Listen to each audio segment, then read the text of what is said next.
Hello friends, welcome to my YouTube channel.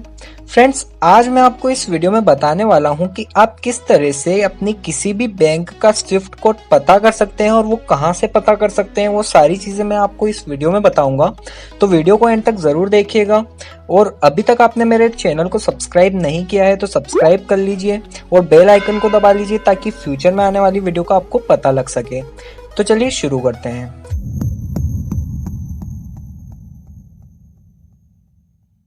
तो friends, सबसे पहले आपको क्रोम ब्राउजर को ओपन कर लेना है। जैसे कि अगर आप अपने लैपटॉप में वर्क कर रहे हैं तो आप अपने क्रोम ब्राउजर को अपने लैपटॉप में ओपन कर लीजिए। अगर आप मोबाइल में करना चाहते हैं तो उसमें भी आप क्रोम ब्राउजर ओपन करके और स्विफ्ट कोड को फाइंड कर सकते हैं। तो मैं मेरे क्रोम ब्राउजर को ओपन कर लेता हूँ। ओपन करने के बाद में आपको इस वेबसाइट पर आना होगा, bank.cots। इसका जो लिंक है वो मैं डिस्क्रिप्शन में दे दूंगा, तो आप वहां पर क्लिक करके भी डायरेक्ट इस वेबसाइट पर विजिट कर सकते हैं। यहाँ पर आने के बाद में आपको यहाँ पर राइट साइड में फर्स्ट नंबर पे स्विफ्ट कोड का ऑप्शन मिल रहा होगा, आपको इसके ऊपर क्लिक करना है। इसके ऊपर क्लिक करने के बाद में आपको यहाँ पर सर्च पर जाना है। यहाँ पर लिखा हुआ है फाइंड स्विफ्ट कोड, तो यहाँ पर मैं सर्च पर जाऊंगा। सर्च पर जाने के बाद में आपको थोड़ा सा नीचे स्क्रॉल करना है। तो यहाँ पर आपको कुछ चीज़ें कुछ फिल करना होगा, डिटेल्स को, जिससे कि आप अपनी ब्रांच का स्विफ्ट कोड जो है वो पता कर सकते हैं। तो जैसे कि यहाँ पर फर्स्ट कंट्री है तो मैं यहाँ पर इंडिया कर देता हूँ। इंडिया करने के बाद में फिर यहाँ पर बैंक का पूछ रहा है कि आपका बैंक कौन सा है, तो आप कोई सा भी बैंक यहाँ पर डाल सकते हैं। आपका अगर कोई सा भी बैंक है, state bank of India, BOI, या जो भी बैंक रहता है इंडिया में, वो सारा आपको यहाँ पर मिल जाएगा। तो जैसे कि मैं यहाँ पर स्टेट बैंक ऑफ इंडिया डाल देता हूँ। आपको यहाँ पर अकाउंट नंबर की कोई ज़रूरत नहीं रहेगी, तो उसकी आपको कोई दिक्कत नहीं है। यहाँ पर आपको आपकी सिटी का बता देना है कि इस सिटी का मुझे चाहिए। तो जैसे कि यहाँ पर मैंने इंदौर डाल दिया। उसके बाद में नीचे आ रहा है सिलेक्ट स्विफ्ट कोड। तो यहाँ पर आप देख सकते हैं 6 स्विफ्ट कोड यहाँ पर अवेलेबल है, मतलब कि इंदौर में 6 ब्रांच में स्विफ्ट कोड जो है वो अवेलेबल है। तो मैं अगर किसी भी अपनी ब्रांच का अगर देखना चाहता हूँ तो आपको क्या करना है, यहाँ पर क्लिक कर देना है। क्लिक करने के बाद में आपको यहाँ पर एड्रेस शो हो जाएगा। तो अगर आपकी ब्रांच उस एड्रेस से मैच करती हो तो आप समझ लीजिए कि आपका जो स्विफ्ट कोड है वो ये वाला है। यहाँ पर आपको शो हो रहा होगा, मैंने इसको सिलेक्ट किया है, तो यहाँ पर आपको स्विफ्ट कोड पता लग जाएगा। अगर आपने यहाँ पर क्लिक किया और आपको लग रहा है कि ये एड्रेस गलत है, मेरा ये वाला स्विफ्ट कोड नहीं है, तो आप यहाँ से चेंज कर सकते हैं सेकंड नंबर पे। तो यहाँ पर जो एड्रेस है वो भी आपको शो हो जाएगा। आप इस तरह से अपने एड्रेस को वेरीफाई कर सकते हैं। यहाँ पर जैसे कि मैं चेंज करूँगा तो यहाँ पर एक और चेंज हो गया। आपको एड्रेस वेरीफाई कर लेना है। एड्रेस आपका वेरीफाई हो जाएगा, उसके बाद में आप समझ लीजिए कि आपका जो स्विफ्ट कोड है ये वाला है। और अगर आपको यहाँ पर एड्रेस शो नहीं होता है तो आपको इसको सिंपली कॉपी करना है। कॉपी करने के बाद में आपको इस वेबसाइट पर आना है। इस वेबसाइट का जो लिंक है वो भी मैं डिस्क्रिप्शन में दे दूंगा।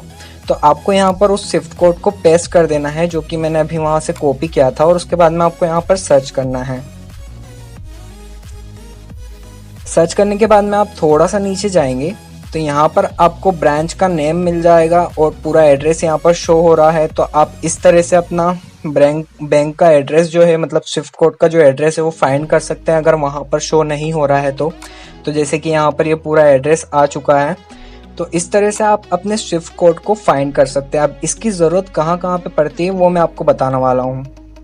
तो जैसा कि मान लीजिए कि आपका यूट्यूब चैनल है और आप उस पर वीडियोस डालते हैं, आपका क्राइटेरिया जो है वो भी कंप्लीट हो चुका है, तो फिर आप उसको गूगल एडसेंस से वेरीफाई करते हैं। उसके बाद में जब भी आपका $10 कंप्लीट हो जाता है गूगल एडसेंस में, तो आपके पास में एक मेल आता है जिसमें कि आपको कोड मिलता है। कोड वेरीफाई होने के बाद में फिर आपको आपका पेमेंट मेथड जो है वो ऐड कराना रहता है, जैसे कि बैंक अकाउंट नंबर।